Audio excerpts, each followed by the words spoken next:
Ayo kita berusaha berkontribusi positif untuk kemajuan bangsa dan negara, apapun bentuknya dan seberapapun nilainya.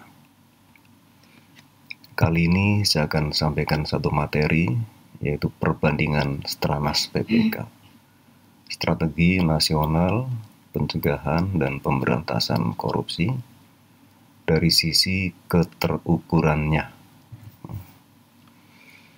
Ini untuk melengkapi video awal saya tentang pencegahan korupsi yang berjudul Jembatan Laten Korupsi. Jadi strategi nasional PPK yang berupa Perpres tahun 2012, di sana tercantum angka-angka atau prosentase-prosentase yang sangat jelas, ya. Jadi misalnya untuk IPK pada 2012-2014 ditargetkan 5, kemudian periode berikutnya 2015 sampai 2019 ditargetkan 6,5, 2019 sampai 2024 ditargetkan 7,9, dan 2025 ditargetkan 8, ya. Ini masih menggunakan skala 0 sampai 10 waktu itu. Nah, sekarang kalau skalanya 0 sampai 100 ya tinggal dikalikan 10 aja. Artinya di 2024 ini atau 23 ini ya sudah sekitar 79. Dan ini pecahannya yang untuk 5 tahunannya ya jangka menengah 2011 sampai 2014, ya. Dan yang lain-lainnya, indeks yang lain, ya, item yang lain juga kalau berupa persen atau berupa skala, ya.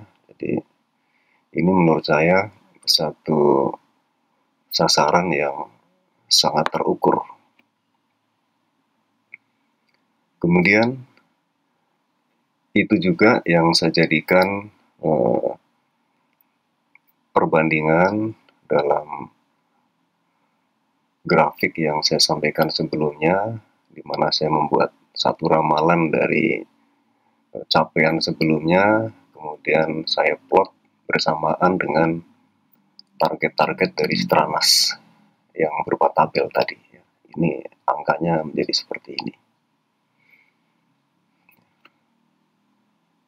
Kemudian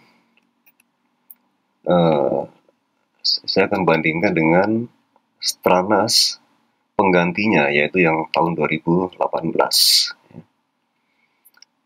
Dikatakan di sana mendorong program pencegahan korupsi yang berorientasi pada hasil atau outcome dan dampak impact, bukan hanya luaran kegiatan atau output, dengan capaian yang terukur, ya, terukur.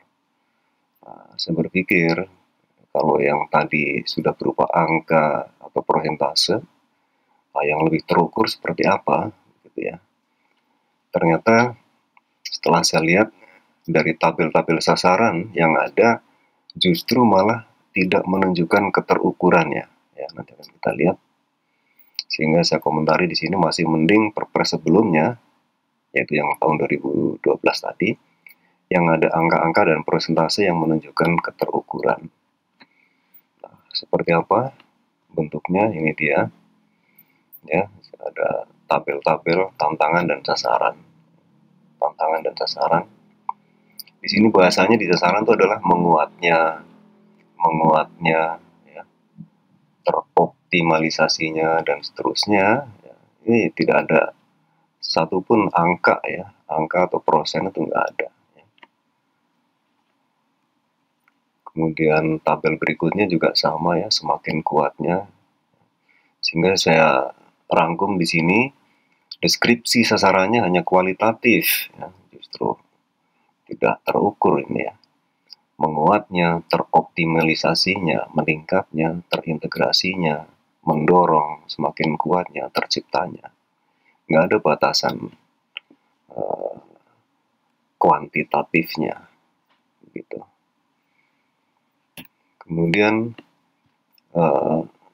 saya juga akan menambahkan informasi dari paparan saya sebelumnya yang saya hanya mengutip sampai indeks persepsi korupsi ya sampai tahun 2021. Nah, sekarang ternyata sudah muncul yang 2022 dan cukup kaget saya, ternyata malah justru bukan naik malah turun ya. Turunnya cukup drastis dari 38 menjadi 34. Nah, ini kalau diplotkan di grafik yang saya buat malah jadi lebih jelek ya dari grafik yang ramalan saya sebelumnya. Nah, inilah makanya saya mendorong mesti ada terobosan ini. Dan terobosan yang saya usulkan sudah saya sampaikan pada video sebelumnya, yaitu adanya penghapusan jembatan laten korupsinya ya. Itu sudah termuat dalam video saya tentang korupsi yang pertama. Demikian, semoga bermanfaat.